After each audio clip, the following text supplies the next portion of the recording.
बेबादि दुलाराय बर' फरायसा आफादनि नाम लानानै व्यक्ति स्वार्थनि थाखाय नोङो राजनीति गेलेनायनिफ्राय जानगाराव था। दा नोंथां बादि मानसिया जों बादिखौ वार्निं दाहो, जों बादिखौ दासिगि। लेखा लानानै डकुमेन्ट्स लानानै अथेन्टिक खोथा बुङाब्ला ब्लाइन्डलि नोंथां बादि जेबो डकुमेन्ट्स गैया मा गैया जानला मोनला फाग्ला बादि खोथा बुंनायखौ जों लानांगौ नामा? नोंथाङा खुनु बिटिसि एकर्ड मालाबाबो नों फरायाखै, नोङो बिटिआर सुक्तिनि दफा मोजाङै नोङो नोजोर होआखै।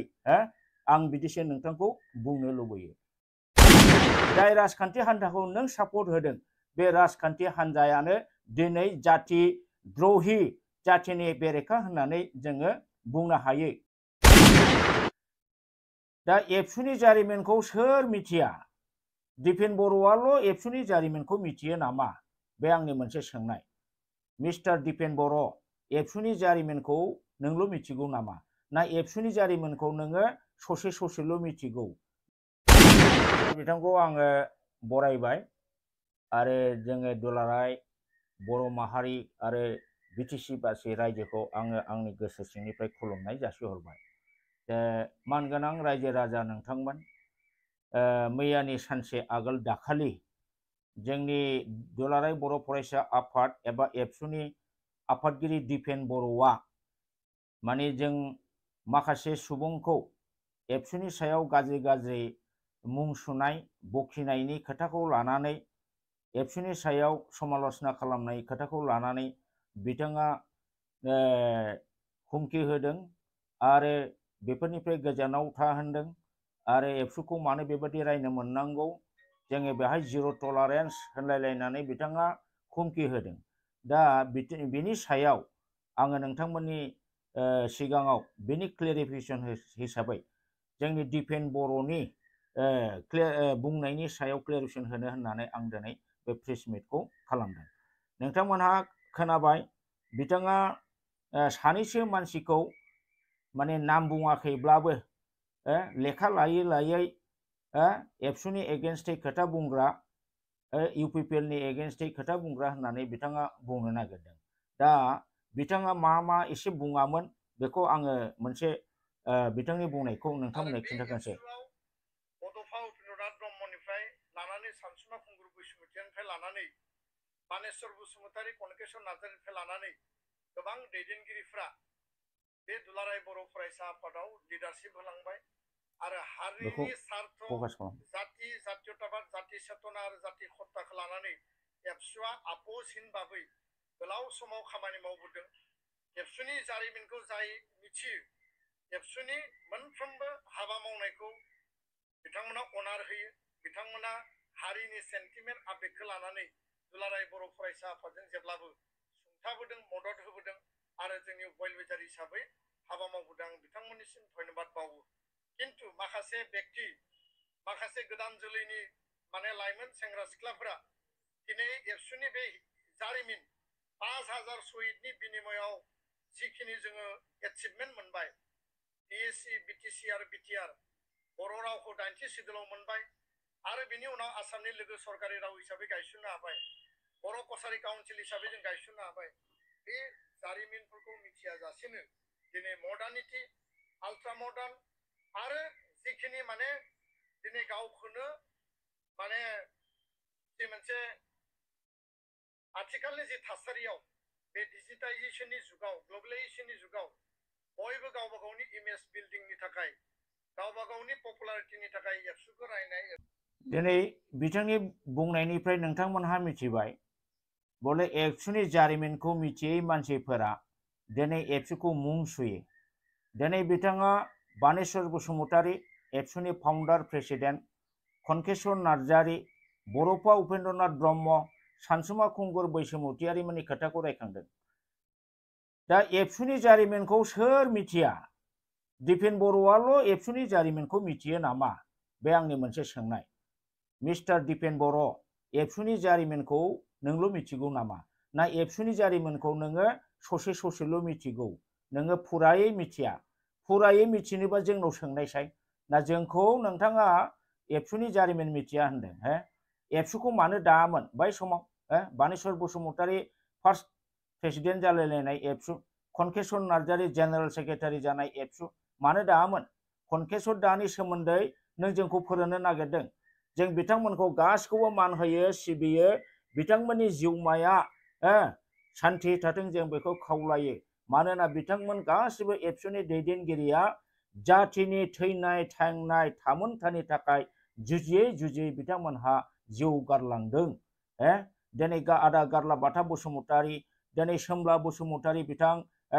बालिराम बर' बिथां बिसोर खरेन बसुमतारी थैलांबाय एमएलए जानानै बिथांमोनहा हारिनि थाखाय बेसेबां हाथा हारमा खाथिबोआमोन नों दिपेन बर'आ मैया दाख्लैनि माने मानसिया एबसु फैनाय मानसिया बे जारिमिनखौ जोंखौ फोरोंनो सानदों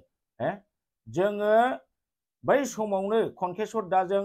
जोङो ज' जानानै हारिनि थैथां थामोनथाखौ मोननो सेपारेट स्टेट बड'लेण्ड डिमान्डनि थाखाय बै समावनो जोङो सेपारेट स्टेट डिमान्ड खालामदों मोनसे समाव जोंनि ट्राइबेल माहारिया आसामाव असमियाजों गोरोबनो हाला होननानै माने उदै आसल बिदोंमोन बे समावबो जोङो चरन नार्जारी सोरगियारि बिथां समर ब्रह्म चौधुरी बिथांमोनखौ पिटिसिए महरै जोङो सापर्ट होबोदोंमोन आरो बेनिफ्राय बेजोंनो जोङो राजनीतिक भाबै एबसुबाबो बे चरन नार्जारी बिथांखौ सानसे समाव जनता दलनि पार्टिजों एलायन्स जानानै जोङो बिथांखौ एमपिआव थिखांहैदोंमोन बे समाव प्राइम मिनिस्टारा मरारजी देसाई बिथाङा माने प्राइम मिनिस्टारमोन दा बै समाव जोङो एबसुनि जोङो वार्कार लिडार हिसाबैबो जोङो बेखौ पलिटिकेल लिडारफोरखौ जों सापर्ट होबोदों जोङो जेलानाखि पिटिसिया उदै आसल बिदोंमोन पिटिसिखौ सापर्ट होदों बेनि उनाव पिटिसिया उदै आसल डिमान्डखौ गारदों उदै आसल डिमान्डखौ गारनायखाय जोङो यां पिटिसिया प्रग्रेसिभ पिटिसिए दानानै आदा खनकेश्वर नार्जारी डम्रुधर बसुमतारी ब्रह्ममोननि दैदेननायाव प्रेमसिं ब्रह्ममोननि दैदेननायाव प्रग्रेसिभ पिटिसिए दानाय जादों दतमायावनो दादों बे समाव जों हाई स्कुलनि स्टुडेन्ट बे समनिफ्रायनो जोङो पलिटिक्सआव जड़ित जाबोनाय मानसि दिपेन बर' आरो बे प्रग्रेसिभ पिटिसिया बड'लेण्ड सेपारेट स्टेट बिनानै एसे एनै आन्दोलन खालामबाय दिल्लीयाव जोङो 1983 आव खनकेश्वर नार्जारी बिथांनि दैदेननायाव सानथामबो जोङो भट क्लाबाव नो बड'लेण्ड नो रेस्ट बे खोथाखौ जोङो माने we want Bodoland our demand is legal demand बेबादि सानथाम भट क्लाबाव जोङो हर थानानै होख्रावहैदों दिपेन आरो बै समाव जोङो एबसुबाबो बे राजनीति लिडारफोरखौ जोङो सापर्ट होबोदोंमोन खनकेश्वर नार्जारीखौ प्रोग्रेसिभ पिटिसिए जानानै 29 नं पश्चिम समष्टियाव जोङो दारायहोदोंमोन आरो गसाइगाव समष्टियाव माने जिरेन बसुमतारी दा बिथाङा इउपिपिएल नि लिडार बे जिरेन बसुमतारी बिथांखौबो जोङो सापर्ट होबोदोंमोन इलेक्शन गेलेबोदोंमोन बिलाइ गांनै सिम्बलजों गेलेहोबोदोंमोन मानो थाखाय होबोदोंमोन बर'नि दाबि दाबाफोरखौ आसाम एसेम्ब्लियाव माने डिमान्ड हैनो बुंहैनो थाखाय दिल्लीयाव माने बुंहैनो थाखाय जोङो बिथांमोनखौ सापर्ट होबोदोंमोन दा जोंनि बै समनि राजनीति लिडारखौ सापर्ट होनायजों दिनैनि थासारियाव नोंथां दिपेन बर'आ एबसुनि प्रेसिडेन्ट जानानै जाय राजनीति हान्जाफोरखौ नोङो दा सापर्ट होदों बियो जोंनि दुलाराय बर' माहारिनि स्वार्थनि एगेन्स्टै जादों नोंथांनि सापर्ट होनाया व्यक्ति स्वार्थनि थाखाय दिनै नोङो राजनीति माखासेखौ नोङो सापर्ट होनानै खामानि मावगासिनो दं खोथा बुंगासिनो दं दिनैनि दिनावबो नोङो दानि बिटिसि इलेक्शनावबो मोनसे पार्टिकुलार पलिटिकेल हान्जाखौ एबसुआ सापर्ट होनांगौ खामानि मावनांगौ होननानै नोंनि उननि माने कर्मिफोरखौ एबसुनि केडारफोरखौ नोङो कमान्ड होदों मानो बेबायदि दिनै नोंनि बे बिटिसिआव जाय राजखान्थि हान्जाखौ नों सापर्ट होदों बे राजखान्थि हान्जायानो दिनै जाति द्रहि जातिनि बेरेखा होननानै जोङो बुंनो हायो मानो होननानै बुङोबा नोंथाङा होनदों जे 5000 जननि बारा शहीद जानानै मोननाय बे बिटिसिखौ जोङो रैखा खालामनांगौ होनदों मोजां खोथा रैखा खालामनांगौ नाथाय नोंथांनि बे जाय राजखान्थि हान्जानि थाखाय नोङो एबसुखौ सापर्ट होनो थिनदों बे राजखान्थि हान्जाया बै 5,000 5,500 बारा शहीद जानानै मोननाय बे बिटिसि 6 शिड्युलखौ दिनै धंस खालामदों। माब्रै माब्रै धंस खालामदों नोंथाङा बेखौ नायनो नामा? बिटिसिआव मोनखानाय माखासे दफा मोजां दफा पावार एन्ड फांसनफोरखौ बे बिटिआर सुक्तिया माने सेस खालामदों। नोङो बिटिआर एग्रिमेन्ट बिटिसि एग्रिमेन्ट मालाबा नायदोंना? नोंथाङा लेखा लानानै खोथा बुंब्लाबो माने रागा जोङो। लेखा लायै खोथा बुंबानो जाया होनो। लेखा लानानै डकुमेन्ट्स लानानै अथेन्टिक खोथा बुङाब्ला ब्लाइन्डलि नोंथां बादि जेबो डकुमेन्ट्स गैया मा गैया जानला मोनला फाग्ला बादि खोथा बुंनायखौ जों लानांगौ नामा? नोंथांनि खोथाथ' मोनसेबो जुक्ति गैया। नोंथांनि खोथानिफ्राय जों बेखौ मिथियो नोंथाङा खुनु बिटिसि एकर्ड मालाबाबो नों फरायाखै। नोङो बिटिआर सुक्तिनि दफा मोजाङै नोङो नोजोर होआखै। आं बिदिसो नोंथांखौ बुंनो लुबैयो। दा नोंथां बादि मानसिया जों बादिखौ वार्निं दाहो, जों बादिखौ दासिगि बे दावराव देख्रेब नार्जारि, अमर सिंह ब्रह्म आरो बै समनि जोंनि लोगो दोगो माखासे एबसुनि लिडारफ्रा बर'फा उपेन्द्रनाथ ब्रह्मनि मोन्थोरजों बिथाङानो जोंनि बे गिनाय फावसयनाय आरो हारिनि थाखाय जुजिनाय बे जिनिसखौ बर'फा उपेन्द्रनाथ ब्रह्मआनो जोंखौ फोरोंखादों। बे समावनो बिथाङा जोंनि गिनायखौ हारिनि थाखाय मावनायाव, हारिनि थाखाय खोथा बुंनायाव, बर'लेण्डनि थाखाय जुजिनायाव गिनो नाङा होननानै जोंनि बे बिखा बिख्लोनिफ्राय गिनायखौ बिथाङा बख'नानै ज्राव गाहरदों। दिपेन नोंसिनि बादि सुबिदा लायै बेक्ति सात्रनि थाखाय माने सम माने नेशनेल पार्टिखौ सापर्ट होनाय, सम रिजनाल पार्टिखौ सापर्ट होनाय बेबादि अपरचुनिस्ट जोङो खामानि मावाखै आरो जोंखौ दासिगिखा, जों गिया। दा नोंथां बादिखौसो जोङो नेरबावगोन, नोंथांखौसो जोङो रायबावगोन, दम होबावगोन जों नोंखौ। मानो बेबादि दुलाराय बर' फरायसा आफादनि नाम लानानै बेक्ति सात्रनि थाखाय नोङो राजनिति गेलेनायनिफ्राय जानगाराव था। दिनैनि बर' सेंग्रा सिख्लाफोरखौ नोंथाङा मोजां बोसोनजों हारि सिबिनायनि, जुक्ति बाथ्रा बुंनायनि, डाटाबेस खोथा बुंनायनि नोंथाङा फोरों आरो जाय राजखान्थि हान्जाया गाज्रि बे गाज्रिफोरनि सायाव नोंथाङा समालोचना खालाम। नोंथाङा जाय राजनिति हान्जाया हारिनि हाजार खहा खालामबाय बे राजनिति हान्जाखौसो नोंथाङा बाख्नायनानै खोथा बुङो। दिपेन बर' आं नोंनो माखासे एभिडेन्स होनि। बे एभिडेन्सआ जाहैदों जोंनि बिटिसि एकर्डआव नोंथाङा होनदों 5,000 जिउ गाननानै मोननाय, जों बेखौ खोमानो हाया, मोजां खोथा। नाथाय बाहाय मा दंमोन नोंथ' जेबो फरायाखै। नोंथाङा नैबे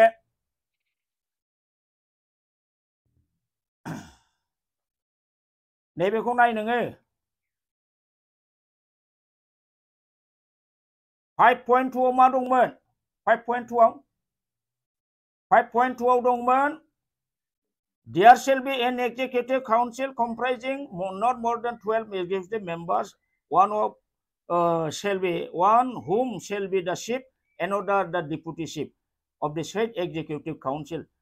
The chief and the deputy chief of the council have the status equivalent to cabinet minister and other executive members equivalent to Minister of State of Assam. BTC ni Executive Council ni chiefखौ मा होनदोंमोन? Direct chief आरो deputy chief. बिथांमोनहा cabinet मन्थ्रि। नैबे BTC एग्रिमेन्टनि लेखा दिपेन बर' नों बेखौ फरायदोंना फरायाखै? बेवहाय चिफ आरो डेपुटी चिफखौ माने केबिनेट मिनिस्टार रेंक होदों दिपेन बर'। CEM नङा। नोंसिनि नैबे बिटिआर एग्रिमेन्टआव नोंसोरो CEM खालामनानै लाबोदों। बे CEM चिफ एक्जिकिउटिभ मेम्बार दानि प्रमद बर' बिथाङा बे केबिनेट मन्थ्रि रेंक मोनदों, बे लिरनाय गैया। अब्ला नोंथाङा बुंदों डाइल्यूशन जायाखै।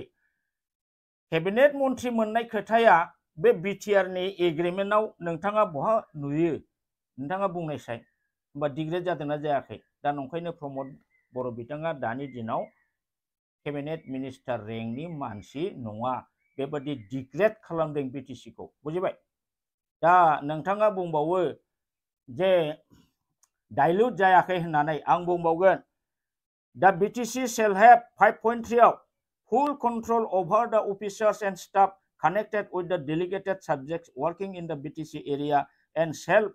be competent to transfer these officers and staff within the BTC area. A share of these officers shall also be retained by appropriate BTC authority.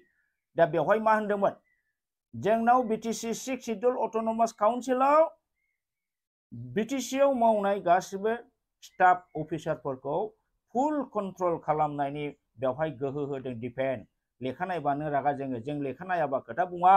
Depend दिनै बेवहाय फुल कन्ट्रोल खालामनो हानाय ट्रेन्सफार खालामनो हानाय BTC नि नो अबजेक्शन मोनाबा बाहेरानि कुनु अफिसारा फैनो हाया हाबनो हायामोन आरो सिङाव मावखानाया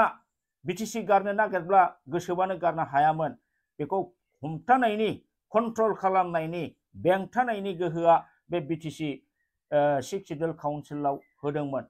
नाथाय नैबे BTR जों नोंथांमोननि बेवहाय जेबो बिदि कन्ट्रोल खालामनायनि खोथा लिरनाय गैयैखाय प्रमद बर' चिफ जानाय लोगो लोगो 13 जन बर' एसीएस अफिसारफोरखौ BTC नि सेक्रेटारि जॉइंट सेक्रेटारि आन्डार सेक्रेटारि डेपुटि सेक्रेटारिफोरखौ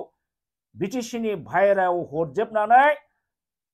हिमन्त बिश्व शर्मानि आखान्थिनि मानसिफोरखौ बिनि फलिया हारसा अफिसारफोरखौ BTC आव लाबोनानै BTC खौ फुलि हिमन्तनि आखाइजों दा BTC खौ कन्ट्रोल खालामो आरो बिथांमोनहानो प्रमद बर'खौ खोमा खेबनानै दोनै BTC खौ सालायगासिनो दं जाय सालायनायनि दारै जे काउन्सिलखौ बर'फ्रा 5,500 जन थैनानै लाबोदोंमोन बे काउन्सिलखौ हारसाफोरनो फाननाय जादों डिपेन्ड नों बेखौ खेल दङ नोंथाङा साबसे बर' अफिसार बेनिफ्राय डिपेन्डनि उनाव माने ट्रेन्सफार जालांखो बेसेबां हिमन्तनि आखान्थिनि मानसि बेवहाय अफिसार हाबफैखो डु यू आन्डारस्टेन्ड इट मिस्टार डिपेन्ड हेव यू एभार स्टाडिड कोनो दिन नोंथाङा लेखा डकुमेन्ट्स नाया मिथिया जानला मोनला सा साज्रां नोंथाङा बाथ्रा बुङो ओमफ्राय फैबावदो आं नोंथांनो खिन्थाबावगोन BTC आव BTC काउन्सिलानो गासिबो स्किमनि सेंसन होनो हानाय बे BTC एकर्डआव दंमोन डिपेन्ड बे सेंसन होनाय पावार गासिबो डेभेलपमेन्ट खामानि मावनायखौ नैबे BTR नोंसिनि एग्रिमेन्टआ DC फोरनो हरदों नों बेखौ मिथिगौ depend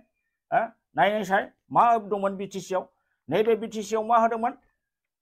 BTC authority shall prepare a plan with the amount likely to be available for development works both under the state and central share covering any or shall or all the activities of the departments under their control. The council shall have full discretion in selecting activities and choosing the amount for the investment under the same in any year covering all groups of people in fair and equitable manner. मा होनदों depend बेहाय जे BTC एलेकानि डेभेलपमेन्टनि थाखाय सेन्ट्रेलनिफ्राय मोननाय थाखा स्टेटनिफ्राय मोननाय थाखा बे गासिबोखौ लानानै BTC काउन्सिलानो जेराव जे नांगौ जिखुनु एमाउन्टनि सेंसन होनो हानाय गोहो बेवहाय होदोंमोन BTC 6 Schedule काउन्टनि गोहोआ बेनो बेफोरनो दिनै बेफोरखौ नैबे BTR एग्रिमेन्टआ धंस खालामदों डिपेन्ड नों बेखौ स्टाडि खालाम जायनि फलाव दा BTC काउन्सिलनि CEM प्रमद बर' बिथांमोनहा बे BTR एग्रिमेन्टआव जेबो पावार गैयैखाय बे पावारखौ DC फोरनो हरनायखायसो दिनै गावसोर जेबो सेंसन होनो हाया डिपेन्ड बर' नोंथाङा नुदोंना नुवाखै नोंहा नुवाखैबा सोंनानै नाय प्रमद बर'आ डाइरेक्ट खुनु जायगायाव मोनसे सेंसन होनो हाया until and unless it is listed by the deputy commissioners of the district deputy commissioners फ्रासो बेखौ लिस्ट खालामनानै बिथांमोनहा प्रिन्सिपाल सेक्रेटारिनो हरो फर एप्रुवेल बेनिफ्रायसो सेंसना जानानै फैयो दा बेनो खोथाया नोंथाङा दिनैसो इलेक्शन टाइमाव BTC 6 Schedule होनबाय थादों नोंसोरो प्रमद बर'नि ग्रुप डिपेन्ड बर' नों आरो नोंथांमोननि ग्रुपआ मालाबाबो बिटिसि 6 शेड्यूल बिटिसि 6 शेड्यूल बुंफेराखै नोंसिनि सोदोबा बिटिआरसो दा नोंसोर बिटिसि खौनो नायनो हायिनि बिटिआर नाम बिटिसि खौ नाम लानो बानानै जायनि फलाव नोंसोरो बिटिसि नि एरिया मोनब्रै डिस्ट्रिक्ट बिटिएडि खौ बिटिआर खालामनानै नै बाहाय दा नोंसोर बिटिआर होनबाय थायो बिटिआर माने बड'लेण्ड टेरिटरियेल रिजियन जोंना नामानो बिराद गिदिरखा होनलाबायनानै एखे बेलबुं रायजो राजाखौ नोंथांमोनहा मिसलिड खालामो डिपेन्ड दा बेनो नामा नोंथांमोननि इन्टेलेक्चुवेल फाइदा दिनै एबसु जानानै बेफोरबादिखौ थन्न थन्न जुक्तिखौ बिजिरनानै क्लजफोरखौ नायनानै नोंथाङा खोथा बुं जोङो नोंथांखौ राया नोंथाङा एबसुनि आदर्श नीति बर'फोरनि आदर्श नीतिखौ प्रमद बर'जों नों दिपेन बर'जों गासिबो गारजोबनायखाय गैया खालामनायखाय नोंसोरो दिनै जानला मोनला खामानि मावनायखायसो बे अमर सिंह ब्रह्म सोरबा दावराव देखेबा नों दिपेन बर'खौ रायो नोङो जुदि जात जातिनि खामानि मावग्राबा हारिनि सेन्टिमेन्ट गोनांबा हारिनि गांनाय उखैनायखौ सुफुंनायनि खामानि मावग्राब्ला जों नोंखौ जिबनाव राया जों नोंखौ बामनानैसो खारगोन दिपेन नोङो मोजां जाथिनि थाखाय सैथोजों खामानि माव जों नोंखौ फेरलेबसे राया नोंथांखौ रायग्राखौ जों होसोबावगोनसो जों राया नाथाय नोंथांनि जा दासिम खामानि मावदों सारा दुनिया दिनै बुजिनो बाखि गैला नोङो मालायखौसो व्यक्ति स्वार्थनि थाखाय व्यक्तिगतनि पपुलारिटी ओमफ्राय मोनसे सोदोब होनदोंमोन नोङो इमेजखौ एस्टाब्लिश खालामनोसो खोथा बुंदों होननानै न' जों जा बुंगोन सैथो खोथाखौ बुंगोन अथेन्टिक डाटा होनानै बुंगोन रेकर्डस डकुमेन्ट्सआव मा दं बेखौ नायनानैसो बुंगोन डिपेन्ड नों बादि ब्लाइन्डलि खोथा जों बुंग्रा ब्लाइन्डलि एबसुखौ दैदेनग्रा नङा जोङो नोंथ' एबसुखौ दिनै बिराद ब्लाइन्डलि नंखाय खोथाफोरखौ बुंनानै एबसुनि सेंग्राफोरखौ नोङो मिसलिड खालामगासिनो दं बेखौसो जों दुखु मोनो डिपेन्ड दिनै नोंथाङा बिटिआर खौ बिराद मोजां मोजां होनबाय थायो नोंसोर बिटिआर आं होनदों बे बिटिआर खौ आं मोनबा सावो लोगो मोनबा दाबो सावो आं मानोना बियो जोंनि बिटिसि 6 शेड्यूलनि गासिबो क्षमता गोहोफोरखौ बियो फोजोबस्रांदों बर'नि रायजोखौ दिनै फोजोबस्रांनानै हारसानि रायजो बानायदों नंखायनो बे बिटिआर खौ आं सावो दिनै नोंथांमोनहा हारिनि खोथाखौ बाद होनानै 26टा जनगोष्ठीनि खोथा बुङो 35 लाख पपुलेशननि खोथा बुङो बेनो नामा एबसुनि मेन टारगेटआ 6 शेड्यूला बिटिसिआ मानिमोन ट्राइबेलनि थाखाय स्पेशल मोनसे बेवहाय सुबिदा होनाय दंमोन बेखौ नोंथांमोनहा दिनै 26टा जनगोष्ठीजों समान राननानै जानाय सम मर्यादा होनाय 35 लाख मानसिनि डेभेलपमेन्टनि खोथा बुङो प्रायरिटिया जोंनि बर'आ मोननांगौमोन जों बर' हारियासो हाथा हारमा सोमावसारनानै 5,500 बारा माने थैनानै जों बे बिटिसिखौ मोनदों दिनै जानायनि बेलायाव मा सम मर्यादा सम बिकास बेलाय सम बिकास सम मर्यादाया मोनगोन एज पार कन्स्टिटिउसन 6 शेड्यूलनि आयेनाव ट्राइबेलफ्रा प्रायरिटि मोनो ट्राइबेलनि हाखौ गुबुना मोना होननाय दं आरो जौगानायाथ' नोङो हाग्रामा महिलारिया 17 बोसोराव खालि बर'फोरनोल' होआखैमोन ना नोंसोर बादि बिथाङाबो गुबुन गुबुन माबाखौ सुबिदा होबोदोंमोन नाथाय नोंथांमोनहा बेखौ खुनुदिन नोजोर होआखै दिनै नोंथांमोनहा 26टा जनगोष्ठीनि जौगानायनि बाथ्रा बिथिंनि हारिमु कालचार रावखौ गोजौआव दावखोहोनायनि बाथ्रा नोंथांमोनहा बुङो 35 लाख बिटिसिनि बासिखौ जौगाखांनायनि खोथा बुङो नाथाय बै समनि एबसुनि थांखिया बेमोन नामा दिपेन बर' आदा सानसुमाया दाबो थैयाखै सोङै गोबां एबसुनि दाबो लिडारफोर दङ सोङै दिनै एबसुखौ नोङो एबसुनि हिस्ट्रिखौ जोंखौ रोङा होननो नागिरदों नोंनो एबसुनि हिस्ट्रिखौ माने मिथिया नों मिथिनाय मोनब्ला बेबादि बाथ्रा बुङा एबसुनि थांखियानो बर' हारिनि थैनाय थांनाय गांनाय उखैनाय थामोनथाखौ रैखा खालामनायसो गुबुन हारिनि राव भाषा संस्कृतिखौ रैखा खालामनायनि थाखाय नङा डिपेन दिनै नोंसिनि बे बिटिआर एग्रिमेन्टखौ जों मानो मुगैयो डिपेन नैबेखौ नाय नैबे गोमो गोमो दाग होनाय बाहाय मा होननाय दं बेवहाय दङ बेयो जाहैदों मेमोरेन्डाम अफ सेटेलमेन्ट मेमोरेन्डाम अफ सेटेलमेन्टआव नोंसोर मा लाबोदों आङो माखासेखौ बुंला टाइम थोआ बेवहाय जोबथानायखौ आं बुंगोन negotiations were held with the Bodo organizations for a comprehensive and final solution to their demands while keeping intact the territorial integrity of the state of Assam. दा बेखौ नोंथाङा मा बुजियो while keeping territorial integrity of the territorial integrity of the state of Assam मा बेलाय defend territorial integrity खौ intact दोननो थिनदों आसामनि मेपा जेरै दं ओरै थागोन होनदों बेनि मिनिङा मा defend what is the meaning of this keeping intact the territorial integrity of Assam what is the meaning of that defend explain it to me बे होननाय जादों आसामनि मेपखौ सोलाय सोल' खालामालासिनो जेरै दं ओरै दोननानै बेखौ फाइनाल एन्ड कमप्रिहेन्सिभ सल्युसन होननानै बुंदों माब्रै प्रमद बर'आ बेहाय सहि होनो हायो how he can put signature in this agreement बर'फा Upendranath ब्रह्मआ बर'लेण्डखौ दाबि होनदोंमोन नामा बा गारदो मोनसे समाव होनदोंमोन नामा ना बर'फा उपेन्द्रनाथ ब्रह्मआ थैनायनि आगोल बुंलांदोंसो जे आंथ' थैनो हासिगौ आं थैखांब्ला नोंथांमोनहा काउन्सिलबाबो लादो जिरायथ'दो एडमिनिस्ट्रेसन खालामदो डेभेलप खालामदो बोलोखौ बुथुमदो आरो सोमावसारदो गरजियासनो आरो बेनिफ्राय एग्रिमेन्ट जाबावदो पावारखौ बारायहोदो डेभेलप खालामदो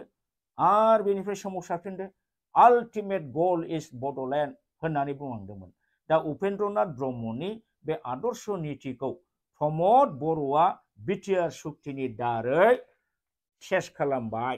फाइनाल एन्ड कमप्रिहेन्सिभ सल्युसननि दारै दा नंखायनो जोङो प्रमद बर'खौ जोङो रागा जोङो सैया जों मुगैयो जों नेवसियो बिथांखौ जोङो जिउ थांजासे प्रमद बर'खौ जोङो मोजां बुंनो हाया मानोना बिथाङा बर'फा उपेन्द्रनाथ ब्रह्मनि सेपारेट स्टेट जे मेइन इस्युमोन बेखौ सेस खालामदों दा नोंथाङासो बेखौ सापर्ट होनानै दं जाय मानसिया रायजो बिनायखौ गारग्रा बे प्रमद बर'खौ नोंथाङा दिनै बिराद जिउयै मोहामै मोदाय बादि सानो खुलुमबाय था नों बेखौ आथिं हमनानै खुलुमबाय था दिनै नोंथांनि बेबादिनि थाखायनो नोङो क्लजनि एग्रिमेन्टनि क्लजनि इंराजि सेन्टेन्सफोरखौबो नोंथाङा बुजियैखायनो नोङो ब्लाइन्डलि दा प्रमद बर'खौ सापर्ट होनानै दङ बुजियोमोनब्ला नों निस्सय सापर्ट होनाय नङामोन नोंथाङा बुङो जोङो बिटिसिनि जोङो गामिखौ दानख'नायनि बाथ्राखौ जोङो मावाखै एबसुआ मालाबाबो बेखौ मावा होनदों जुदि मावाब्ला आरो फारसेथिं नों होनो जे बिटिसिनि दफाफोरखौ आखरे आखरे मावनांगौ आरो बेखौ मावनो थाखाय नोङो दानि सोरखारखौ जाय माने सान्थि लाबोग्रा गभर्नमेन्ट बेखौ सापर्ट होनांगौ होनना बुंदों सान्थि लाबोग्रा होननाया सान्थिखौथ' नोंसोरसो बुङो रायजोआ सान्थि जायाखै दा बे सोर बेलाय बेखौथ' जों बुजिनो बाखि गैला दानि नोङो दाखालिसिम रायजो खुंनाय बिटिसि खुंनाय हान्जाखौनो होनो दा नोंथांनि बे एग्रिमेन्टखौ नोङो मोजाङै फरायदोंना फरायाखै दिपेन बर' बे 3.1 आव होनदों inclusion of villages contiguous to BTAD and having majority tribal population as demanded by the Bodo organization बारायनायाव जोंहा रावहाबो दिमत गैया हेंथा गैया we welcome दिपेन आरो नोङो जोंखौ बिनि सायाव फंसे फंनै समालोचना खालामोबा माने गहपुरसिम गामि बारायनायखौ सैया हेंथा होग्रा होननानै बुङो नोंथाङा जोङो मा गहपुर जोंना हायोबा सौदियासिम जाबावनांगौ Dipen not only Gohpur extend up to Sadiya सनकस टु सौदिया कनकेसरदानि बे आवाज बुजिबाय दा बे हिसाबै नोङो दाखालि आंहा अर्डाराव मोनदों आं सानदों 82 भिलेजआ दा धनसि समष्टि खैराबारि समष्टि हरिसिङा समष्टि बेनिबो अर्डारा आंनि आखायाव दङ जों गासिबो डकुमेन्ट्सखौ कालेक्ट खालामो दिपेन नोंसो कालेक्ट खालामो ना खालामा जोंनाव दङ बियो दा बे बबे गामिया बबे समष्टियाव हाबदों बिनि लिस्टआबो आंनाव दङ हाबथों जाथों नाथाय नोंथाङा मोनसे मावबावनो हायाखै मा जिखिनि गामि सोदों बिसिनि थाखाय मोनसे आलदा साब डिभिजन उदालगुरि डिस्ट्रिक्टनि एडमिनिस्ट्रेसनाव हरबाय जिहेतुके उदालगुरिनि मोनसे साब डिभिजन गहपुराव बा सनितपुराव नोङो खालामनानै होनांगौमोन जाहाथे बिसोर अफिसियेलनि खामानिखौ हजों खाथियावनो मावनो हायो नोंथ' बेखौबो मावनो हायाखिसै नैबे 3.2 मा होनदों 3.2 3.2 मा होनदों exclusion of villages currently under BTAD which are contiguous to non-6 scheduled areas and have majority non-tribal population.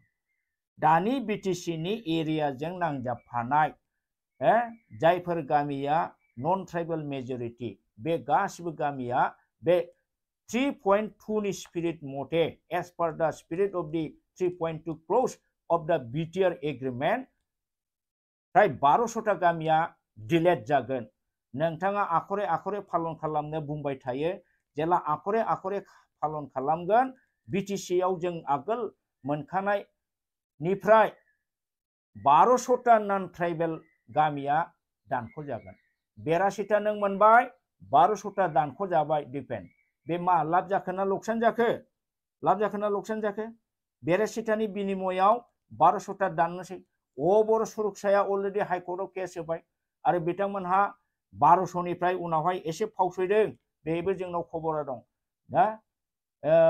Jageshwar कलिताया होनदों 850टा दानबानो जासिगोन 850टा दानबानो जासिगोन होमबाबो 82टानि जायगायाव 850टा दानोब्ला बेयो मा लाब जाखोना लकसान जाखो होमबा बे एग्रिमेन्टखौ जों मोजां बुंनांगौ नामा डिफेन्ड मोजां बुंनांगौ नंखायनो जोङो बे BTR एग्रिमेन्टखौ माने जोंनि हारिनि सुथुर हेंथा होननानै जोङो बुङो आरो नोंसोर होनो BTR गभ डिफेन्ड बर' नों मानो सासे एबसुनि प्रेसिडेन्ट जालायनानै why you don't know constitutional provisions Indian constitution नि माने provisionफोरखौ नों माने मिथिया नोङो without constitutional माने acceptance you cannot write the government word do not write government नोङो नोंसोरो BTR गभ होनबाय थायो नै बेखौ नाहर नोंथांमोननि बे फकास खालाम BTR गभर्नमेन्टखौ नोंसोर माबोरै लिरनो हायो नोंसोरनि बे BTR एग्रिमेन्टआव बबे क्लसाव BTR खौ गभ होननाय नुदोंलाय डिपेन्ड जोङो जा बुङो उइथ डकुमेन्टस बुङो नोङो बे BTR गभखौ नुदोंना नुवाखै सोर लिरनाय बेलाय प्रमद बर' लिरनाय BTR गभ नंगौना नङा BTR आ मालानिफ्राय गभ जाखो लाजिया नोंसोरो लेखा रोंगौना रोङा सो सानबाय आङो नोंसोर बबे प्रभिजनजों बबे कन्स्टिटिउसनाल एक्सेप्टेन्सजों एमेन्डमेन्टजों माब्रै BTR खौ गभ नुखो BTR आ मा होनदों नै नोंसोरनि बे 3.3 आव होनाय दं depend please study it being the ABSU president you should study it you should know it बाहाय मा होदों आरो बिदिखौ रोङाबा नोङो दानि एबसुनि प्रेसिडेन्टखौ गारनांगौ I demand if you don't know of these provisions of BTR agreement you please resign from the ABSU president नोंथाङा रिजिगनेसन हो जेबो रोङाबा जिरायनानै था गुबुना दैदेनगोन दा नोंनि थाखायनो जोङो नोंखौ बखिब्लानो सारा एबसुनाव मोदोमाव नाङैयो उफाय गैयैयाव जोङो नोंखौ रायाबा थानो हाया जों रायबाय आरो नोङो सारा एबसुखौनो बखिदों रायदों होननानै जोंखौ जेनेरेलाइज खालामनानै होयो बे गोरोन्थि डिफेन्ड जों नोंखौल' रायो दा बेवहाय मा होदों 3.3 नोंसोरनि BTR एग्रिमेन्टआव दा existing Bodoland territorial area district दा existing Bodoland territorial area district BTAD shall be renamed as Bodoland Territorial Region comprising the area covered under BTAD BTAD खौसो बै समनि BTC नि एरिया मोनब्रै डिस्ट्रिक्टनि एरियाखौ BTAD होननाय जायोमोन बे BTAD खौसो BTR होननानै रिनेम होदों नाम सोलायदों होमबा बे मोनसे गभर्नमेन्ट जादों नामा डिपेन्ड अब्ला नोंसोर माबोरै BTR गभ होनबाय थायो जोंना BTC आ गभर्नमेन्ट BTC आ गभर्नमेन्ट दाबो बे BTC गभर्नमेन्टआनो दं उनावबो थागोन आरो थाबाय थागोन हयथ' बिनि एरियाया माने सोलायबाय थागोन BTC खौ जों मानो गभर्नमेन्ट होनो नैबे अबजेक्टिव्स MOS नि नेक्स्टआवनो अबजेक्टिभ बे अबजेक्टिभ्सआव लिरनाय दं डिपेन्ड नोङो फरायदोंना फरायाखै The objectives of the agreement are to create an autonomous self-governing body बे autonomous self-governing body to be known as Bodoland Territorial Council जायखौ बड'लेण्ड टेरिटरियेल काउन्सिलजों मिथिनाय जागोन within the state of Assam and do provide constitutional protection under 6th schedule to the state autonomous body to fulfill economic, education, and linguistic aspirations and the preservation of land rights, socio-cultural and ethnic identity of the Bodos, and to spread up the infrastructure development of BTC area. Supposed to self-governing body named Bodoland Territorial Council under 6th schedule. Supposed to lenai. Nongkaine BTC is the government. Your BTR is not the government. Lajina gunusare. BTR indicates only the area. Bab benelaine jena namane birat gidir kha. Mabadi intellectual, mabadi concept, mabadi concept nongsini concepta. Bobe university ni prai BA pass MA pass degree लाखो नोंसोरलाय दुखु नांथाव बाथ्रा नखौ लिरै लिरै pass जानानै MA pass जाखो MSc pass जाखो ना फरायनानै पास जाबोखो दा नोंसोर बादि बिदिनि थाखायनोथ' दिनै माखासे सियाल बुद्धिनि राजनिति लिडारफ्रा सुबिदा लानानै माने बर' जाम्बा जाम्बि बर' एबसुनि माखासे केडारफोरखौ मिसलिड खालामनानै मैदेरखौनो गरायखौनो मैदेर होनहोगासिनो दङ दा बिसि दुखु गोनां नोंथाङा सासे डिफेन्डल'बा जेबो नङामोन नों सासे एबसुनि प्रेसिडेन्ट नोंनि आखायाव जातिनि थैनाय थांनायनि खोथा दङ नोंहा बहुत साननो गोनां स्टाडि खालामनो गोनां बाथ्रा दं नों मा स्टाडि खालामो नोंसोरथ' दा बुंनो थाङोबा ब्लाइन्डलि राजनितिनि खिथु खारनानै नोंथांमोनहा सुबिदा गावबा गाव सेल्फ एस्टाब्लिशमेन्ट सेल्फ पपुलारिटिखौ नोंथाङासो खालामदों जों खालामाखै डिपेन्ड नोंथाङा बांद्राय पलिटिकेलाइज जानायखाय दिनै दुलाराय बर' माहारिनि रायजो राजाफ्रा नोंथांखौ मुगैयो आं बुंनायनि थाखाय नङा जों खालि खोथाखौल' खिथादों नोंथांखौ मानो गाज्रि मोनो नोंथाङा जुदि पलिटिकेलाइज नङाबा नोङो जुदि माखासे नेशनेल हान्जाजों सिं माने लोगो जानानै बिथांमोननि हखायै खामानि मावाबा रिजियनेल पार्टि माखासेनि मोनसेनि नोङो जुदि सिं खामानि मावग्रा नङाबा नोंथांनि सेन्ट्रेल एबसुनि दाखालिनि कनफारेन्सआव दतमायाव जानाय कनफारेन्सआव मानो गासिबो टप टु बटम आलासिफ्रा मानो नेशनेल पार्टिनि मन्त्रि मनला दैदेनगिरि जाखो आरो दिनै काउन्सिलनि मन्त्रि मनलाफोरल' जाखो गुबुन सासेबो माने आलासि मोजां थादिया सासे फैदोंमोन अरुणाचलनि बेथ' नोंथांखौ रायलांनाय बादियानो जादों जे एबसुआ राजनितिकआव बांद्राय गोदोबाय होननानै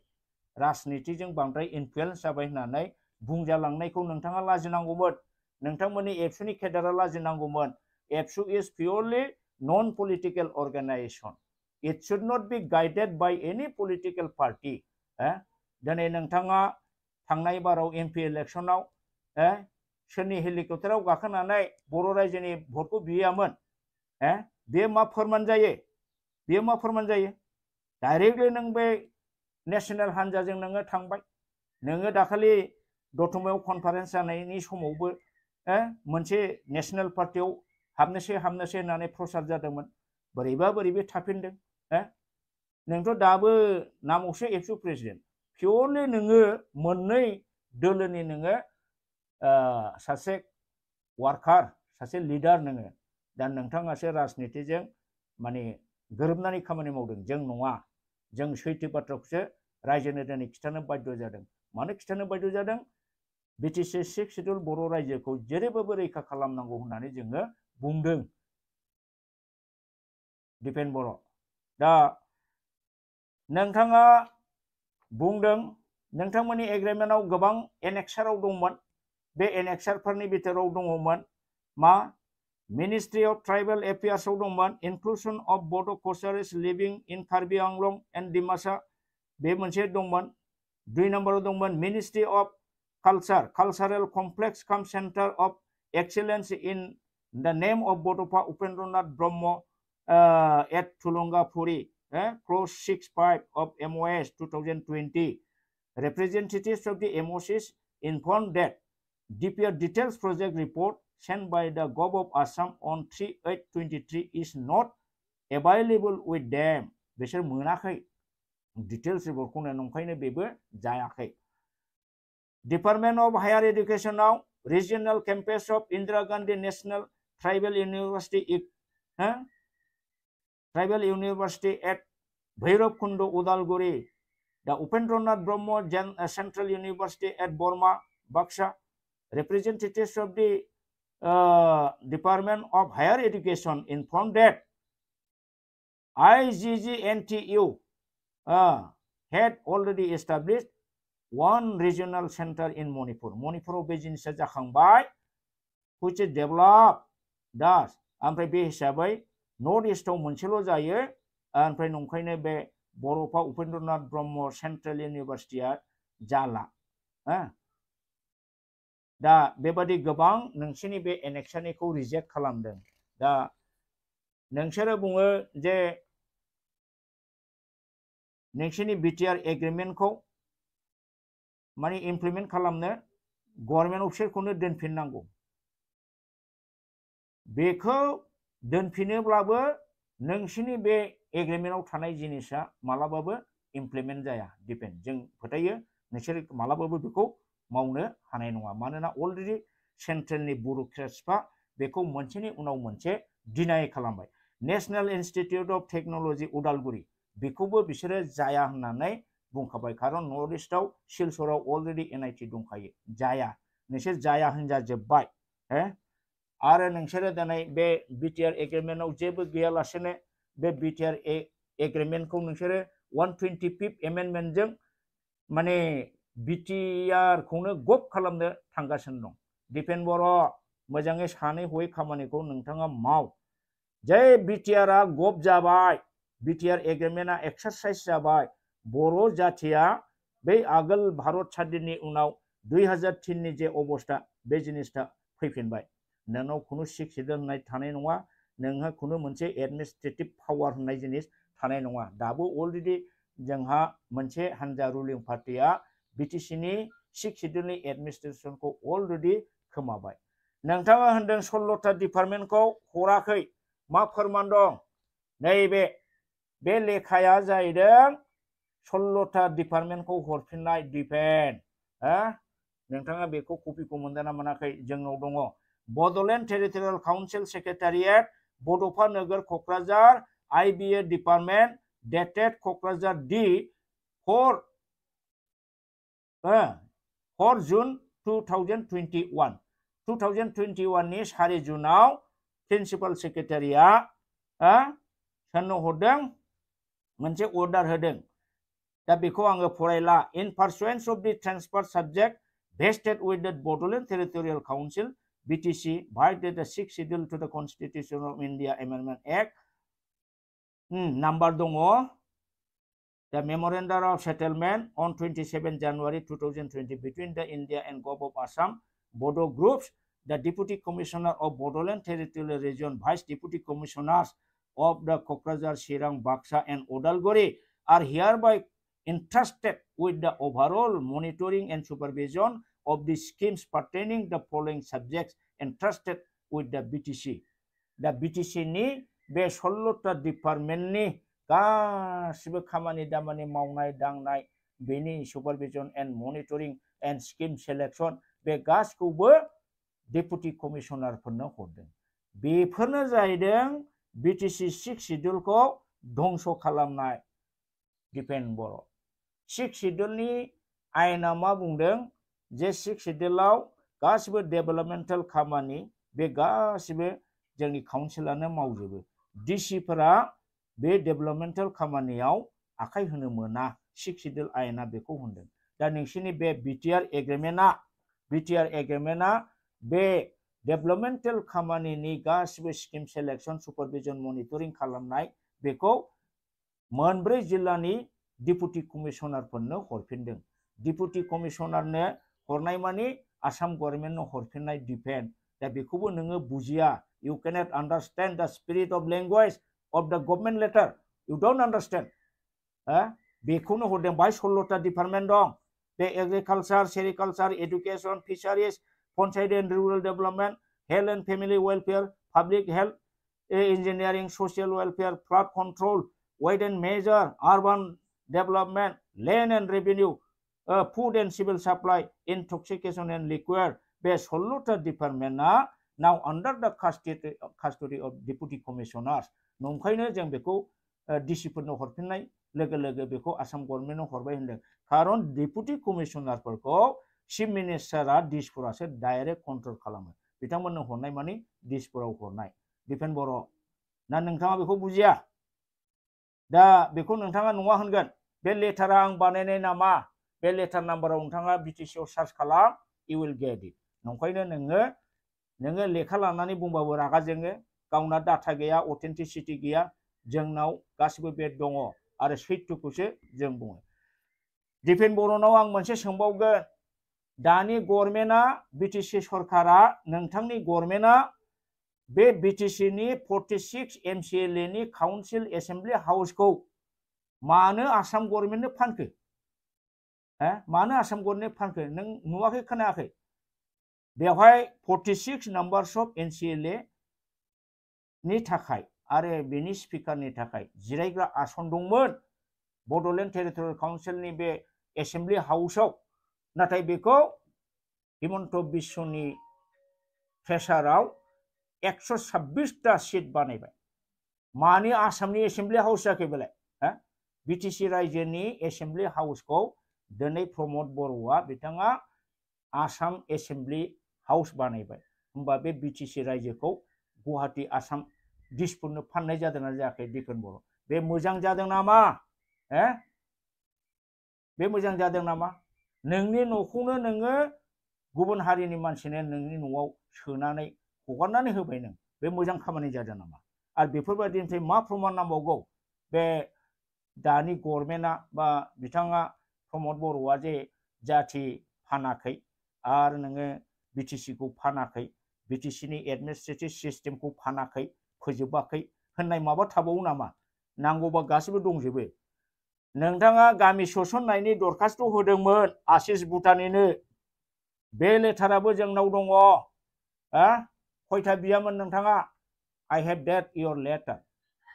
दिनै मोनथाम गभर्नमेन्ट नटिफिकेशनजों 82टा गामि माबादों नैभाय दंजोबो आङो श' खालामजोबला दंजोबो मा गामि बबे थारिखनि नटिफिकेशनाव होदों बे डकुमेन्ट्सआ जोंनाव दंजोबो दिपेन नोंबो स्टाडि खालाम कालेक्शन खालाम बेनिफ्राय खोथाखौ बुं जानला मोनला बे दावराव देख्रेब नार्जारि अमर सिंह ब्रह्मखौ रायजोनि सिगाङाव जानला मोनला खोथा बुंग्रा होननानै रायजोनि राजानि माने नोजोराव जों सानैखौ जोलैनि हांगार होननानै बुंनो नों दानाजा जोलैनि हांगारा नोंसो जानो हागौ माने राजनितिजों फिदिंजानानै नोंथाङा एबसुनि आदर्श नीति स्पिरिटखौ धंस खालामनायनि जाउनाव बर' माहारिनि रायजो राजाफ्रा नोंथांखौसो नेवसिगोन ओरैबायदि मोनसे सम फैनो हागौ नोंथाङा थाखोमानो जायगाखौबो मोनाबो जानो हागौ नै दानो जाहांखाबाय दिनै नोंथाङा दाखालि होनबाय एबसुखौ माने मोनसे हान्जाखौ सापर्ट होनानै खामानि मावनांगौ नोंथांनि एबसुनि केडारफ्रा मोनसे हान्जानि जानानै केम्पेइनाव ओंखारबाय गामि गामि हाबबाय बिनि थाखायनो अपोजिशन पार्टिनि मानसिफ्रा हमबाय बुबाय बहाबा बहाबा नारा नाथा जाबाय दावरावखौ सोर लाबोखो दावरावखौथ' नोंनो लाबोदों नोङो जुदि एबसुनि सेंग्राफोरखौ बेबादि थिनामोनबा मालाबाबो नोंथाङा बे जोंनि एबसुनि केडारफ्रा बिदि नारा नाथा मुखामेला जानाङामोन बेथ' नोंथांनिनो creation you created it yourself होमबा सोरखौ दाय होनो नागिरदों गुबुन हारिनिखौ दाय होनो नागिरदों मारै दासो इलेक्शन टाइमावसो नोंथाङा मारै मा एडुकेशननि एवारनेस मानिबा एवारनेस स्कुल मानो प्रग्राम लाखो पेरेन्ट्सफोरखौ मानो लेंहरखो बेवहाय मानो इलेक्शननि बाथ्रा बुंखो गावसोर रायजोनि खाथियाव हाबनो हायैखाय स्कुलनि थ्रुयै पेरेन्ट्सनि थ्रुयै एडुकेशन एवारनेसनि सायाव फंनै बुंनानै 10टा बाथ्राखौ राजनितिनि खोथा बुंनो नोंथांमोननि बे एरेन्जमेन्टखौ सोर बुजिया सोर मिथिया बाखि गैला नोंथाङा हाजारखि खोथा बुङा नोंथांनि खोथाखौ खुनु बर' रायजो राजाया दिनै फोथाया बिसास गैया खुनु डाटा बेस नङा नोंनि खोथाया बे एकलफोरनिबो स्टाडि नोंहा गैया गतिके नोंनि सायाव दिनै बर' रायजो राजाया टटेलि नोंखौ फोथायनाय गैला आरो बे हिसाबैनो दुलाराय बर' फरायसा बादि मोनसे गोथार आफादनि सासे बिगोमा जानानै बे गोथार आफादखौ नों दुरनाम खालामनाय दिनै बेखौ फोजोबस्रांनो नोङो थांगासिनो दं। बेनिफ्राय बारग'नो थाखाय नों इमिडियेट एबसु प्रेसिडेन्टनिफ्राय रेजिगनेसन होनायासो बर' जाथिनि थाखाय गाहाम होननानै आं सानो। दिनै दाखालि नोंथांनि थिननायाव खनेन्द्र बसुमतारी बिथाङाबो मोनसे राजनिति हान्जानि एगेन्स्टै गाज्रि गाज्रि खोथा बुंबाय। दा बेबादि बुंनायासो नोंथांमोननि आदर्श नीति जाहैबाय नामा? जों गोदो खनकेसर दामोनखौ प्रग्रेसिभ पिटिसि इउटिएनएलआव सापर्ट होबोदोंमोन बृहत्तर बर'लेण्ड बिनायखौ पार्लामेन्ट एसेम्ब्लियाव बुंहैनो थाखायसो। नोंनि बादि खमथा लबि दानि राजखान्थि हान्जा नङा। दा बाराखौ आं बुंला, नोंथाङा खिन्थु जोंखौ समाजनि गेजेराव बेबादि माने गाज्रि जाहाथे समाजा नोजोर लायो बेबादि टारगेट लानानै नोंथाङा खोथा दा बुं। नोंथांखौ जों फेरलेबबो गिया। नों बादि 100 जन उजिबाबो जोंखौ सिगिनो हानाय नङा डिफेन्स, जों बेखौ बुंखायो। मानोना आं दहायनो होनखादों जोंनि गिनायनि बिख्लोखौ, गिनायनि बडियाव जुदि गिनायनि पार्ट दंबा बर'फा उपेन्द्रनाथ ब्रह्मआ बेखौ खुन जुगावनो गारना होखादों। जों गिया। बेखिनिखौनो बुंनानै दिपेन बर' बिथांनि बुंनायनि सायाव आङो बे क्लेरिफिकेसन होबाय। जोंहा एबसुजों सुथ्रुता गैया, दिपेन बर'आसो जोंनि सुथ्रु। जोङो दिपेनखौल' रायदों। दिपेनआ सोलायोबा गुबुन जायोबा निस्सय एबसुआ आगोलनि मान मर्यादा प्रेस्टिज मोजां मोनजानायखौ मोनफिननो हागौ। दा बेखिनिखौनो बुंनाय जाबाय रायजोफोर, गोजोन्थों।